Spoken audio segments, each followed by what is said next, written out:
This is the BlackView Tab 12 Pro, and it is an excellent tablet for retro gaming at a really good price. It's powered by the baby brother of the Unisoc T618, the T606, has 8GB of RAM, and a beautiful high-res screen that shares the Steam Deck's 16:10 aspect ratio. Let's go ahead and take a look.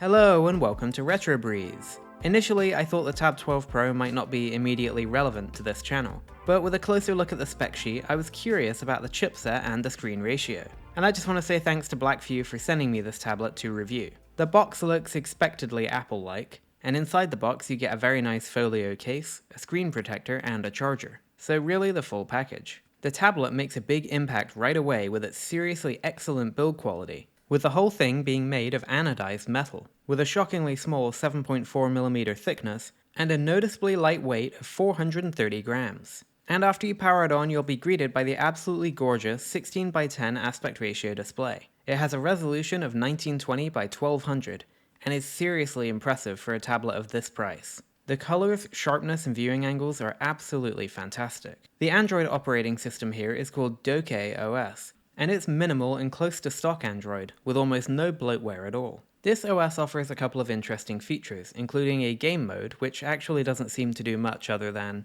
list your games and offer a do not disturb mode, and a desktop mode that gives you resizable windows and is usable with a keyboard and mouse. Now there's a lot that goes on in a tablet, but I'm going to focus on retro game emulation specifically in this review. But for your reference, here's a quick list of the specs and features that the Tab 12 Pro offers. Of particular note is the 128GB of onboard memory, the 8GB of RAM which is virtually expandable to 14GB, SD card support, and dual SIM card support that offers 4G wireless. Also note the large 6580 mAh battery, which in my actual time with the tablet has lasted around 6 hours solid when playing the higher end of emulation or Android games, and around 2 days with general use, which is just excellent. So without further ado, I'm going to jump right into some retro game emulation. In short, retro gaming on the Tab 12 Pro is an absolutely fabulous experience, and it all comes down to the big screen that is just beautiful to look at and gives you a very large play area. The 16:10 screen looks amazing for all of your content, whether it's widescreen like PSP or 4:3 retro systems.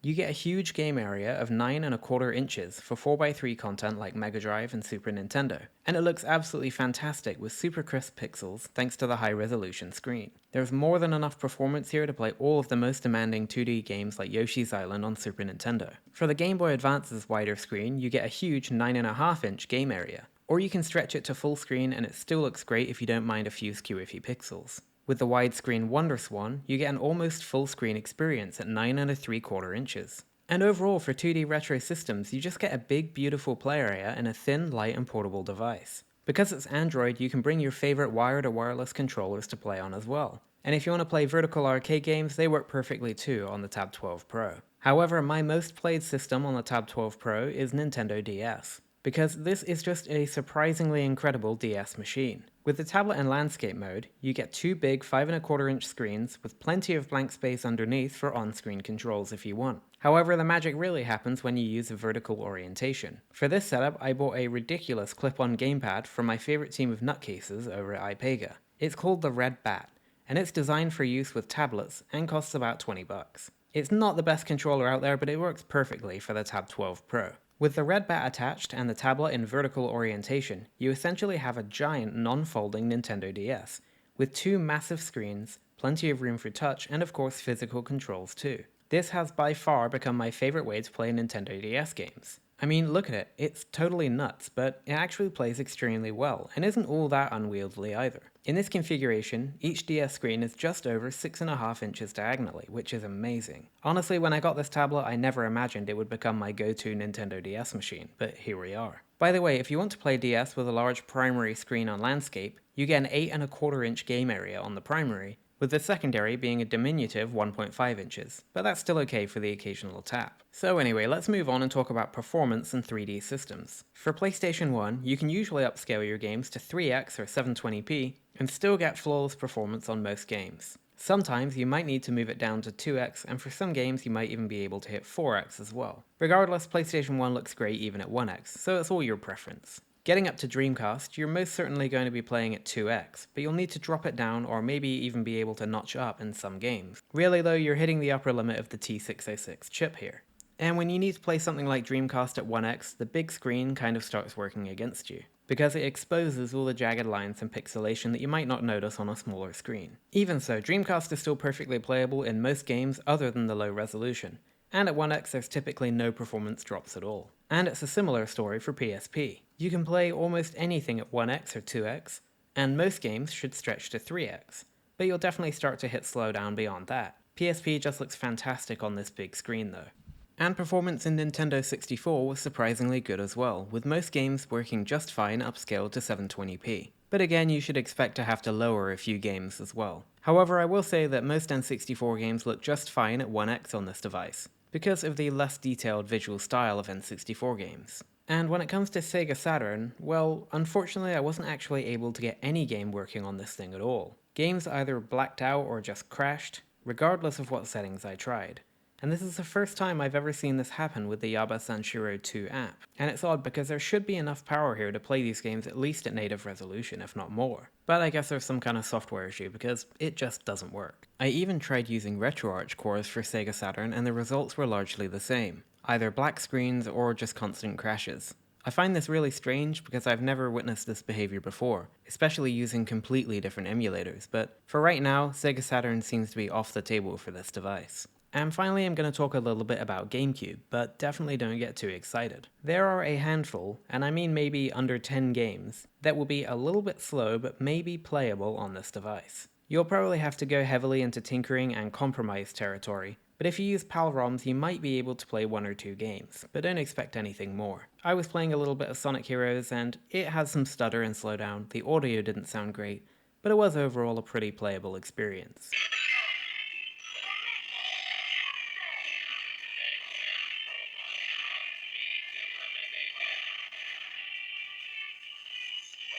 And outside of emulation, when it comes to Android native games, the Tab 12 Pro does great on casual games like Sonic Dash, and also fairly well with mainstream titles like Modern Combat 5, GTA San Andreas, and even indie games like the absolutely fantastic Sonic Triple Trouble 16-bit. However, as you might expect, Genshin Impact is just way too heavy for this modest tablet, and doesn't run well at all. And it also looks really bad with this downscaled resolution on such a big screen. But you know what, I might still call this somewhat playable if you're in a pinch and you desperately want to play this game on the tablet. It doesn't crash or stutter or anything like that, it's just generally slow. So anyway, what do I think of the BlackView Tab 12 Pro overall? As somebody who hasn't owned a tablet since the original Nexus 7, I can say that I'm very impressed with this one, especially when it comes to the shockingly good metallic build and the mesmerizing screen. I've also been really happy with the overall performance, for both retro game emulation and in day-to-day usage as well. I often find myself grabbing the Tab 12 Pro for a quick web search, or to watch YouTube, and I never notice any slow performance. In fact, everything seems to work very smoothly. And I'm assuming that's due to the 8 gigs of RAM keeping the multitasking performance up to scratch. I should also mention that the speakers on the Tab 12 Pro are just fine. They're stereo, they get plenty loud, and the audio is very clear. I would say they lack a little bit of bass, but I've come to expect that from cheaper speakers at this point.